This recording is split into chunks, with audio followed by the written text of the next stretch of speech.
누구나 마음속으로는 선을 행하고 싶을 때가 있죠. 근데 자신도 모르게 좀 다른 일로 이렇게 끌리는 듯한 느낌 혹시 가져보신 적 있으신가요? 오늘 저희가 함께 들여다볼 자료가 바로 이 죄의 뿌리에 대한 아주 독특한 해석을 담고 있는 타락론, 죄의 뿌리 해명의 일부입니다. 이 자료는요, 우리가 회리 아는 아담과 하와 이야기 있잖아요. 그 선악과 이야기를 상당히 다른 시각에서 풀어요.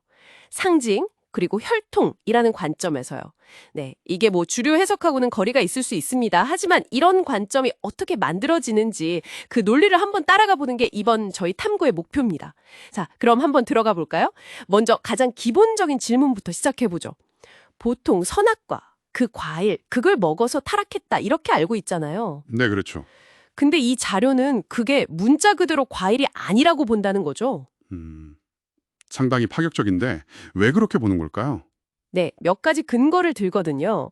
우선 예수님 가르침 중에 입으로 들어가는 것이 사람을 더럽히는 게 아니다. 이런 말씀이 있잖아요. 아, 네네네. 마태복음에 나오는? 네, 그걸 근거로 들고요.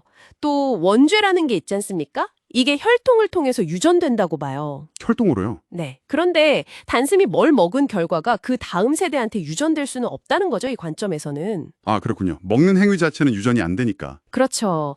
그리고 또 사랑의 하나님이 인간을 죽음에 이르게 할 수 있는 그런 시험을 굳이 음식으로 하셨을까 하는 의문을 제기해요. 하긴 좀 그렇죠. 단순한 배고픔 때문이라기보다는 훨씬 더 강력한 어떤 유혹, 어쩌면 그게 사랑과 관련된 문제였을 가능성을 이야기하는 겁니다. 사랑과 관련된 유혹이라 와, 흥미롭네요.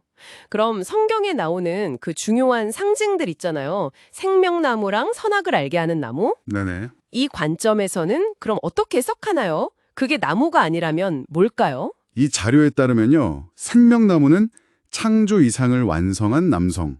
그러니까 이상적인 아담을 상징한다고 봐요. 아, 완성된 아담, 사람을 상징하는 거군요. 네.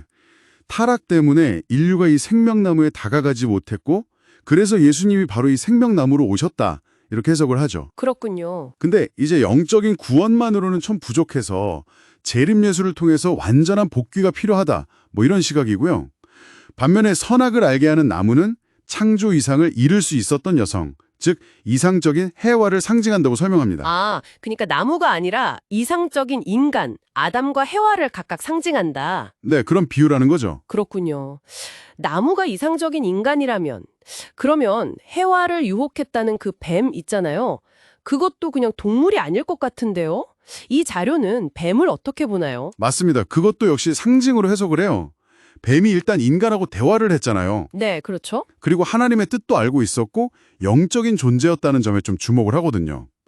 요한계시록 같은 데 보면 옛 뱀이 사탄을 의미한다 이런 구절들이 있잖아요. 네, 나오죠. 그걸 근거로 해서 이 뱀이 원래는 선하게 창조되었지만 타락한 영적 존재, 즉 천사라고 주장을 하는 겁니다. 뱀이 천사였다고요? 타락한 천사. 네.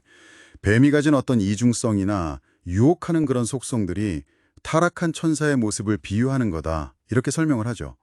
베드로 후서에 나오는 범죄한 천사 이야기도 이걸 뒷받침한다고 보고요. 와, 뱀을 타락한 천사로 본다니. 그럼 그 천사가 어떻게 해와에게 접근해서 영향을 줄 수 있었을까요?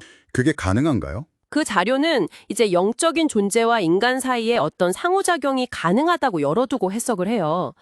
특히 베드로 후서나 유다서 같은 곳을 보면 천사들의 범죄, 특히 간음은 언급하는 구절들이 있거든요. 아, 천사들의 간음이요? 네, 그 구절들을 중요한 근거로 삼는 거예요. 그래서 뱀, 즉 타락한 천사가 해와에게 접견해서 영향을 미치는 게 가능했다, 이렇게 보는 거죠. 뱀이 타락한 천사고 선악과는 과일이 아니고 아, 그럼 이제 진짜 핵심 질문인데요.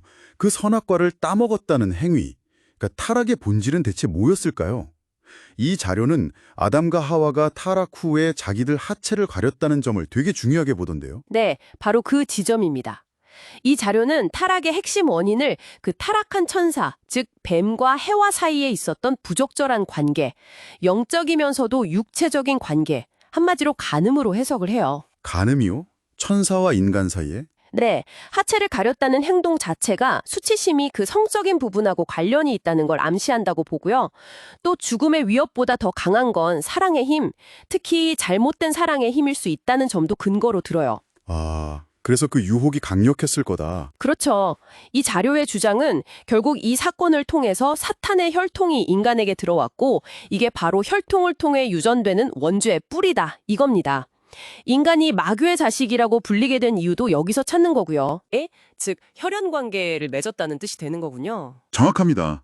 해와의 사랑이 하나님 중심이었으면 선의 열매를 맺었겠지만 사탄, 즉 타락한 천사를 중심으로 했기 때문에 악의 열매를 맺었다는 거죠. 아, 네, 이 관점에서 보면 인류의 모든 죄악이나 고통의 근본 원인이 바로 이 첫 단추, 음란으로 시작된 잘못된 혈연 관계에 있다. 이렇게 주장을 하는 겁니다. 그래서 역사적으로 많은 종교가 그 간음이나 성적인 순결을 굉장히 강조하고 또 사회 문제의 근원에도 이런 문제가 깔려 있다고 보는 시각인 거죠. 자, 오늘 살펴본 이 타락론의 내용은 죄의 기원에 대한 정말 독특하고 상징적인 해석이었습니다. 여러분은 어떻게 들으셨는지 모르겠네요.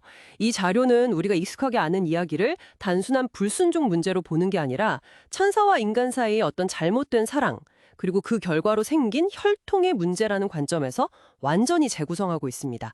핵심은 그거죠. 원죄가 어떤 행위의 결과라기보다는 혈통을 통해서 계승되는 본성적인 문제이고 그 시작이 바로 성적인 타락에 있다. 이렇게 규정한다는 점입니다.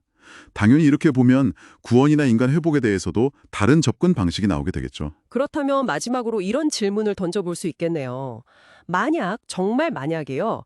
이 자료의 주장처럼 죄의 뿌리가 혈통과 사랑의 문제와 깊이 연결되어 있다면 이게 우리가 서로 관계를 맺는 방식, 그리고 또 미래를 만들어 나가는 방식에 대해서 어떤 새로운 생각을 해보게 할 수 있을까요? 한 번쯤 조용히 곱씹어 볼 만한 지점인 것 같습니다.